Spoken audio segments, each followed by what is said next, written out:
अस्सलाम वालेकुम, आप देख रहे हैं विजन पॉइंट। मैं हूं सारा खान। नाजरीन, आज जो है तकरीबन 6th एनिवर्सरी है ऑपरेशन स्विफ्ट रिटोर्ट की, और ये दिन जो है पाकिस्तान की दिफाई तारीख के अंदर एक सुनहरी हरूफ में लिखा जाने वाला दिन है। बड़ी शानदार तरीन हमने जो है कामयाबी हासिल की थी दिफाई फ्रंट के ऊपर, इवन डिप्लोमेटिक फ्रंट के ऊपर भी, चूँकि हमारा मुकदमा बड़ा मजबूत था जिसमें हमने दुनिया को एक operational deterrence, operational excellence, operational dominance, इसका मैसेज भी दे दिया था अपने मेजर्ड रेजोल्यूट रिस्पॉन्स के ज़रिए से, जो इंडियन एग्रेशन को हमने डिटर किया। और उसके साथ साथ हमने रीजन के अंदर जो भारतीय जो धाक जो हेजिमॉन बनने के उसके ख्वाब थे वो चिकना चूर भी कर दिए। अब उसके बाद जो ऑपरेशन स्विफ्ट रिटोर्ट था और ये बालाकोट की एपिसोड हुई, उसके बाद इसके ना सिर्फ रीजनल इम्प्लीकेशंस हुए बल्कि ग्लोबल इम्प्लीकेशंस भी हुए। और सबसे ज़बरदस्त बात यह है कि इसमें दुनिया और पूरी दुनिया की जो दिफाई एक्सपर्ट्स हैं, दिफाई थिंक टैंक्स हैं, पाकिस्तान के मौक़िफ़ को ही ज़्यादा क्रेडिबल समझते हैं, चूँकि पाकिस्तान ने एविडेंस के साथ दुनिया को दिखाया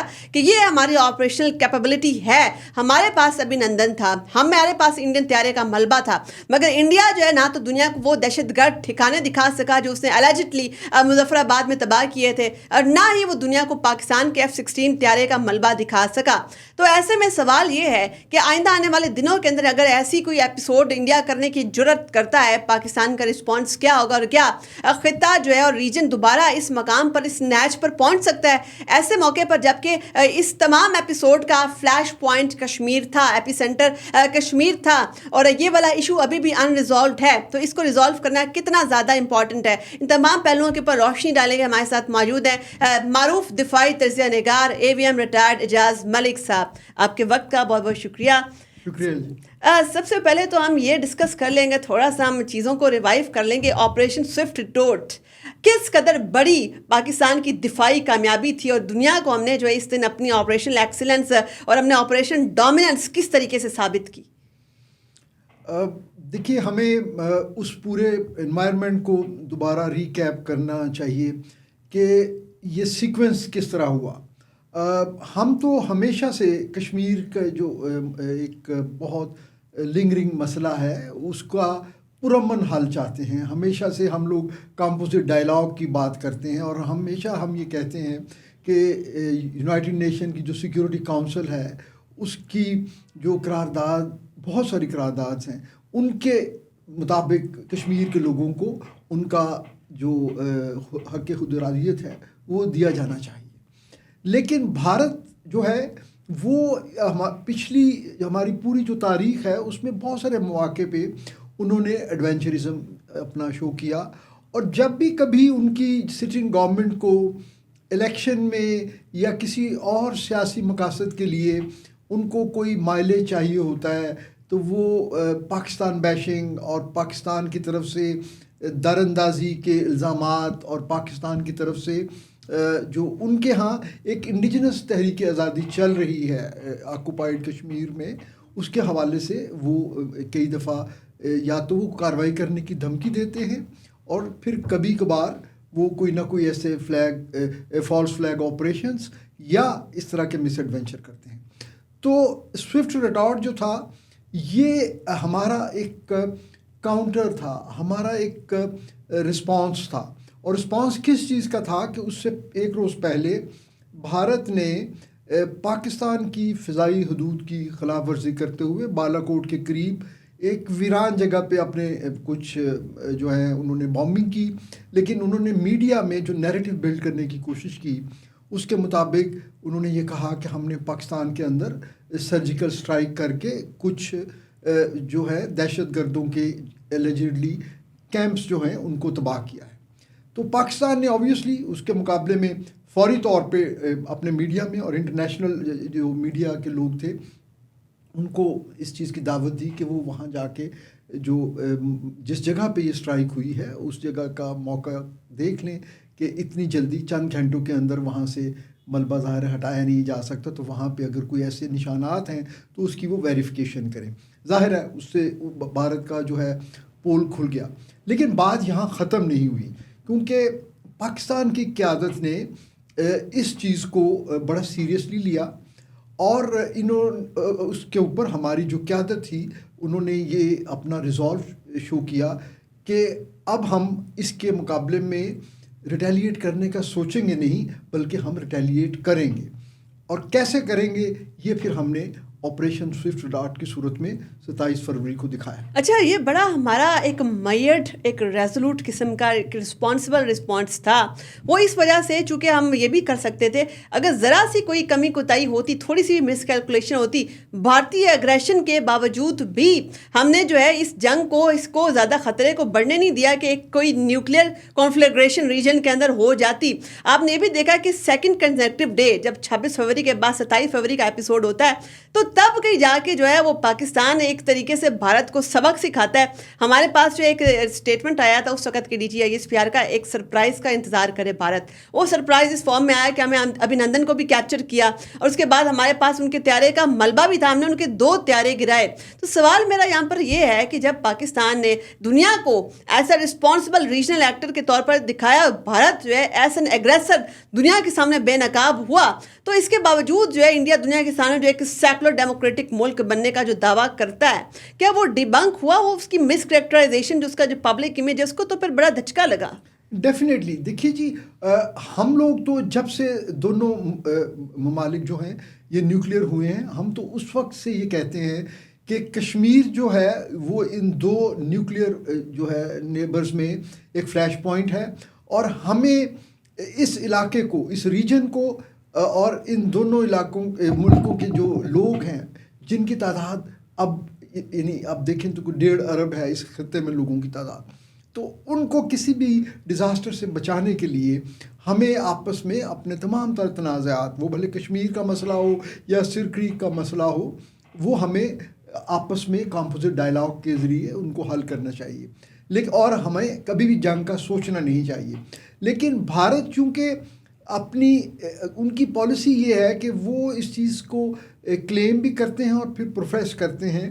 कि न्यूक्लियर थ्रेशोल्ड के अंदर रहते हुए भी एक लिमिटेड कॉन्फ्लिक्ट हो सकता है। और हमने जब ये रिस्पांस दिया तो एक ज़िम्मेदार न्यूक्लियर पावर की हैसियत से और एक अक़वाम आलम में एक रिस्पॉन्सिबल नेशन के तौर पे हमने बड़ा ग्रेजुएटेड कैलकुलेटेड रिस्पांस दिया, जिसमें हमने उनके इलाके में टारगेट्स एक्वायर किए, टारगेट लॉक किए, लेकिन उनकी सिर्फ सीनीज़ लेके, सिर्फ शॉट्स लेके फिर टारगेट स्विच किए, और उसके करीब ही वीरान जगहों पे हमने अपने कुछ वेपन्स जो हैं वो रिलीज़ किए, ताकि उनको ये अंदाज़ा हो कि हमारी कैपेबिलिटी क्या है, हमारा रिजॉल्व क्या है, और अगर हम चाहते तो हम उनका जवाब जो है वो जगह के एतबार से, मैग्नीट्यूड के एतबार से और तबाही और बर्बादी के एतबार से हम कई गुना ज़्यादा रिस्पांस दे सकते। अच्छा, मैं अगर आपके सामने एक रीसेंट स्ट्रैटेजी पेपर रखूं डैनियल मर्की का, जो कि सीनियर एडवाइज़र है यूनाइटेड स्टेट्स के अंदर, United states institute of peace के एक थिंक टैंक है, इसमें वो साउथ एशिया के वाले से एडवाइज़र है। उनके पेपर का नाम है strategic implications of India's liberalism and democratic halogen. इसके अंदर ये बाकायदा डिस्कस करते हैं बालाकोट एपिसोड को, जो कि 27 फरवरी को हुई थी, और इसकी इम्प्लीकेशंस वो बताते हैं कि जब ये पब्लिकली मिसकैरेक्टराइज इंडिया ने इस इंसिडेंट को किया, और उसके बाद उसका जो एविडेंस था वो नाकाफ़ी था अपने स्टैंड्स को तकवीत देने के लिए। ना तो वो दहशतगर्द ठिकाने दिखा सका, ना तो F-16 का मलबा दिखा सका। तो ऐसे में जब इंडिया ने अपना सिर्फ दुनिया को बेवकूफ़ बनाया बल्कि अपनी ऑडियंस को भी गुमराह किया, वो कहते हैं कि उसके बाद इंडिया की जो क्रेडिबिलिटी है ना सिर्फ उसको नुकसान पहुँचा, बल्कि इसके बाद जो है आलमी इदारे, आलमी रहनुमा ये सवाल उठाने लग गए कि इंडिया तो फिर एक ऐसी रिजीम है जो टैक्टिकल गेन के लिए, पॉलिटिकल माइलेज के लिए झूठ भी बोल सकती है, जो किसी भी किस्म की गुमराहकुन स्टेटमेंट देने से, गुमराहकुन बयानियां बनाने से बाज नहीं आने वाली। तो ये तो फिर बहुत बड़ा डेंट था इंडियन प्रेस्टीज को। देखिए, उन्होंने तो अपना नैरेटिव को प्रमोट करने के लिए उन्होंने कोशिश की, लेकिन चूँकि हकीकत बहरहाल हकीकत होती है। अमेरिकन जो सोर्सेज हैं, ऑफिशियल सोर्सेज, उन्होंने ये चीज़ कंफर्म की कि इस एपिसोड में पाकिस्तान के किसी भी F-16 को किसी किस्म का कोई नुकसान नहीं पहुंचा, और पाकिस्तान की कंप्लीट इन्वेंट्री जो है वो इंटैक्ट है। लेकिन भारत ने फिर भी अपने पॉइंट ऑफ व्यू को तकवीत देने के लिए जब विंग कमांडर अभिनंदन को हमने वापस किया, तो भारत बजाय इसके कि वो उसकी प्रोफेशनल इनएफिशिएंसी के ऊपर कोई इंक्वायरी करते और उसको कोई उसके ऊपर सज़ा देते, उन्होंने उसको एक आला तरीन जो है गैलेंट्री अवार्ड से नवाजा ताकि वो उसको एक सक्सेस स्टोरी के तौर पे उसको पेश कर सके। अच्छा, यहाँ पे मेरा सवाल ये है कि बहुत सारे जरीदे ये दावा भी करते हैं कि जो अभिनंदन है उसके बाद उसकी मेंटल कंडीशन क्वेश्चनेबल है अभी तक, चूँकि हमने ये भी देखा कि उसको अपनी सर्विस से भी जो है वो फारिग किया गया। उसके साथ साथ उसके ऊपर एक बड़ी इंट्रूसिव इंक्वायरी इंडिया के अंदर लॉन्च की गई और ये भी बिहाइंड क्लोज डोर ये इंक्वायरी होती रही। उसका भी बड़ा स्ट्रॉन्ग इम्पैक्ट, साइकोलॉजिकल इम्पैक्ट उसके ऊपर आया अभिनंदन के ऊपर। तो अब ये है कि वो इस वक्त अपनी पब्लिक लाइफ उसने बिल्कुल ख़त्म कर दी है। नहीं देखिए, ये तो एक बड़ा फितरी सा रद्द अमल है कि जब आप एज ए प्रोफेशनल किसी कॉम्बैट में जाते हैं और वहाँ पे आपको जो है ना मार गिराया जाता है, तो उस ट्रॉमा से जो है निकलने के लिए जो है आपको टाइम लगता है, काउंसलिंग चाहिए, ट्रीटमेंट चाहिए। और बेशक वो उनकी हुकूमत जो है वो अपने तौर पे बज़ाहिर उन्होंने पहले तो उसको जो है अवार्ड दे के उस चीज़ को मिटिगेट करने की अच्छा, अभी तक मैं लगता है ऐसा है कि अभी तक भारतीय हुकूमत जो है वो अपनी एयर फोर्स का जो गम गलत करने के लिए ना वो कोशिशें अभी भी कर रही है। आपने देखा कि इस एपिसोड के ऊपर जो ये बालाकोट एपिसोड हुआ था 27 फरवरी को, ऑपरेशन स्विफ्ट रिटोर्ट, इसके ऊपर बहुत सारी मुतअद्दिद बॉलीवुड फिल्में बनाई गई हैं और उसमें जो है वो ये तमाम की तमाम जी ना तो अभिनंदन का जिक्र किया जाता है कि किस तरीके से उसको कैप्चर किया, ये कैप्चर वाली एपिसोड भी उन्होंने माइनस कर दिया, अपने त्यारे जो मार गिराए थे उनके एपिसोड भी माइनस कर दिए। यानी कि वो मुस्तकिल अपनी फोर्सेस को बूस्ट करने के लिए कोशिशें कर रहे हैं, अभी तक उसमें कामयाब नहीं नजर आते। जी ऐसे ही है जी। देखिए बहरहाल उनका मीडिया बड़ा स्ट्रॉन्ग है और उनकी जो फिल्म इंडस्ट्री है वो तो सारी चलती फिक्शन के ऊपर है। वो तो देखिए वहाँ पे कैसे 100 करोड़ के घर दिखाते हैं, बड़े बड़े जो है ना वो महलात दिखा के वो ये पोर्ट्रे करते हैं कि शाइनिंग इंडिया है। और लेकिन असल हकीकत तो ये है कि वहाँ पे करोड़ों लोग जो हैं वो बॉम्बे और दिल्ली के फुटपाथों में पैदा होते हैं और वहीं मर जाते हैं। और बहुत सारे लोगों को एक उनकी आबादी का एक बहुत बड़ा हिस्सा जिनको वाटर और सैनिटेशन की सहूलत नहीं है, नंगे पाँव लोग फिरते हैं, अपना तन ढांपने के लिए उनके पास मुकम्मल लिबास नहीं है। तो वो भारत की स्टोरी तो वो कहीं बाहर नहीं आती, जबकि वो भारत को जो है ना वो ताजमहल और मुसलमानों के खानों के हवाले से और राजे महाराजों की जो कहानियां हैं वो पेश करके वो अपने आप को एक टूरिज्म के लिए एक बहुत बड़ी डेस्टिनेशन। अच्छा, अभी भी हम ये देखते हैं कि ये जो बालाकोट एपिसोड है उसके बाद जो है पाकिस्तान के मौक़िफ़ को तक़वियत देने के लिए एक और बड़ा स्ट्रॉन्ग तरीन एविडेंस हमारे पास वो ये है कि 2021 के अंदर रॉबर्ट मेनेंडेज़ ये एक यूएस सेनेटर रहे हैं और इसके साथ साथ ये चेयरमैन भी रहे हैं यूएस फॉरेन रिलेशंस कमेटी के, और ये बहुत बड़े स्ट्रॉन्ग सपोर्टर, बड़े दाई थे हमेशा से जो है इंडो यूएस ताल्लुकात के। इनका ये लेटर 2021 में सामने आता है और उसके अंदर ये दावा करते हैं, बाकायदा पूरा चार्जशीट पेश करते हैं कि जो इंडिया है उसकी ये क्रेडिबिलिटी है जो इस वक्त बड़ी मशकूक है। बाकायदा वो बालाकोट एपिसोड का हवाला देकर कहते हैं कि इंडियन क्रेडिबिलिटी मशकूक है। तो ऐसे मुल्क के साथ जो है वो यूएस इंटरेस्ट फ़रोग नहीं जो है दिए जा सकते और ना ही उनको तक़वियत दी जा सकती है। बिल्कुल ऐसी ही है। बल्कि आप ये देखिए कि उनकी हुकूमत के अपने कॉल और फेल में कितना तज़ाद है। पहले जब वो अपनी सर्जिकल स्ट्राइक की बात करते हैं तो उसमें वो अपनी एयर फोर्स को या एयर पावर को बहुत बढ़ा चढ़ा के बयान करते हैं, लेकिन उसके फ़ौरन बाद जब स्विफ्ट रिटॉर्ट होता है तो उनके प्राइम मिनिस्टर ये कहते हैं कि अगर हमारे पास राफेल तैयारे होते और जिस तरह हमारी हुकूमत कहती रही है, अगर हमने अपनी एयर फोर्स को जो है री-इक्विप किया होता और हम पुराने MiG-21 तैयारे ना उड़ा रहे होते तो आज हमारे साथ ये चीज़ ना होती। तो अभी भी तो ये इसी भारतीय जंगी जुनून का फ़ायदा उठाते हुए जो है डोनाल्ड ट्रंप वो भारत को F-35 तैयारे महंगे दामों बेचने की कोशिश भी तो कर रहा है और उसकी टेक्निकल फिजिबिलिटी के ऊपर सवालात मुतअद्दिद डिफेंस एक्सपर्ट उठा चुके हैं। नहीं देखिए जी, भारत तो तमाम मुमकिन सोर्सेज से यानी वो एक तरफ पहले एक एलाई थे सोवियत यूनियन जो था, अब जो रशिया है उसके साथ, और उनके बहुत सारा जो मिलिट्री हार्डवेयर था वो रशियन या सोवियत सोर्सेज का था। उसके बाद फिर उन्होंने फ्रेंच जो है मिराज 2000 इंडक्ट किए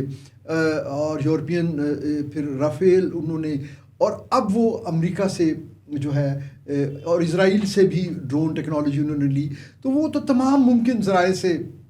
जो है अपनी नेवी को, एयरफोर्स को और आर्मी को जो है मॉडर्नाइज करने की कोशिशें कर रहे हैं। अच्छा, भारतीय जंगी जुनून वो भी हमारे सामने मौजूद है और इस वक्त एक लेटेस्ट डिफेंस रिपोर्ट में पढ़ रही थी कि भारत जो है वो फिजिकल ईयर 2025 से 2026 के लिए जो है अपना दिफाई बजट तकरीबन $78 बिलियन तक करने की सिफारिशात पेश कर रहा है। अगर ऐसा हो जाता है, और ऑलरेडी जो है वो मुतअद्दिद जो दिफाई तजिया निगार है वो कहते हैं, बताते हैं कि इंडिया से तो फोर्थ है दुनिया भर के अंदर अपनी डिफेंस स्पेंडिंग के लिहाज से। पहले जैसे अमेरिका है, चीन है, रूस है, उसके बाद भारत का नंबर है। तो ऐसे में एक ऐसा मुल्क जो कि कश्मीर का मामला भी हमारा उनके साथ अभी तक रिजॉल्व नहीं हुआ, उसकी मईशत भी इस स्ट्रॉन्ग है कि वो अपना दिफाई बजट इस तरीके से जो है कर रहा है। ऐसे में क्या लगता है आपको, दोबारा अगर एपिसोड होता है इसी तर्ज का किसी भी किस्म का, या कश्मीर के हवाले से जो है इंसर्जेंसी या वो वाली जो चीज़ है वो जिदोजहद जो है वो फैल जाती है, तनाज़ा फैल जाता है, क्या लगता है आपके खित्ते के अंदर क्या होने वाला है?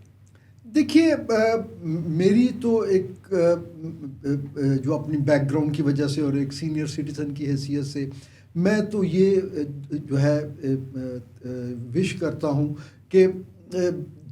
उनकी जो क़यादत है उसमें बेटर सेंस शुड प्रवेल, और वो उनको इस खित्ते को जो है जंग की तरफ कभी भी नहीं धकेलना चाहिए, क्योंकि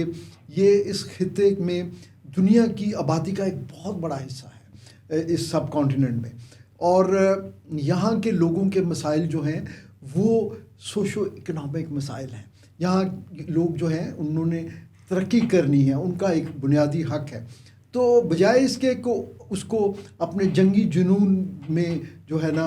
उनको बैकवर्ड रखा जाए और उनको उनकी बुनियादी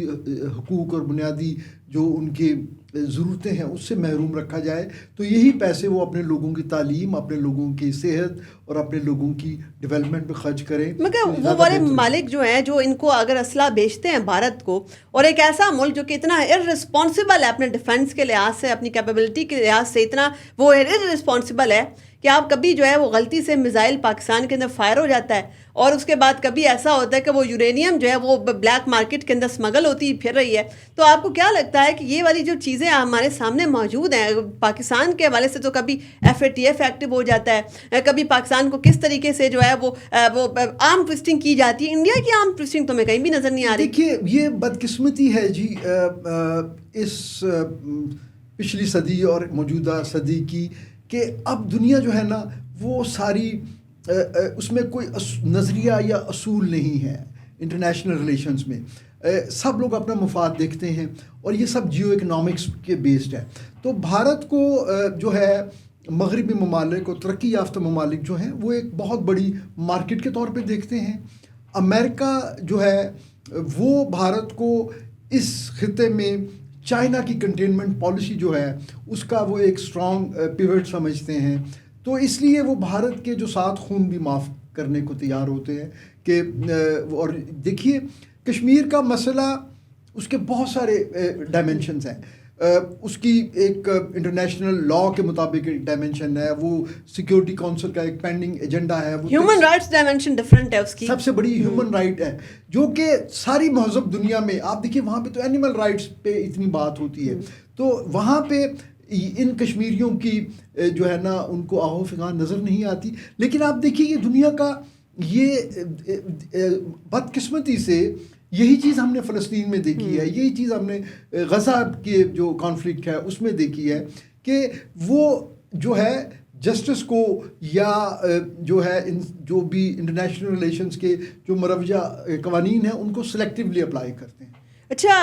यही जो एक कंक्लूसिव नोट है हमारा आज की नशिस्त का कि हम किस तरीके से इंटरनेशनल कम्युनिटी के ऊपर भी उसके किरदार के ऊपर भी सवाल उठा रहे हैं, इसी के ऊपर जो आज की नशिस्त इख्तिताम पजीर करते हैं। आपके वक्त का बहुत शुक्रिया, आपके कॉम्प्रिहेंसिव एनालिसिस का बहुत शुक्रिया, और होपफुली आपको जो है वो टी सर्व की गई होगी आज, तो टी वॉज फैंटास्टिक होपफुली। जी जी जी बिल्कुल, लेकिन हमारी चाय तो जी बड़ी बाइज़्ज़त चाय होती है, लेकिन जिस हवाले से आप बात कर रही हैं वो तो एविएशन की हिस्ट्री में हमेशा याद रखी जाए। इवन ये ग्लोबल जितनी भी डिफेंस हिस्ट्री है, डिफेंस आर्काइव्स के अंदर ये जुमला जो है टी वॉज फैंटास्टिक हमेशा याद रखा जाएगा। और हम उम्मीद यही करते हैं कि अगर भारत से कोई भी मेहमान हमारी तरफ आएगा, चाय पिलाए बगैर हम उसको वापस नहीं भेजने वाले। हमारी चाय बड़ी फैंटास्टिक होती है, बड़ी शानदार होती है, मगर ये बड़ी भारी कीमत के ऊपर आपको मिलती है। ये वाला कप जो है ये सस्ता कप नहीं है, बड़ा महंगा कप आपको मिलेगा। अपनी मेज़बान सारा खान को दीजिए इजाज़त। अल्लाह हाफ़िज़।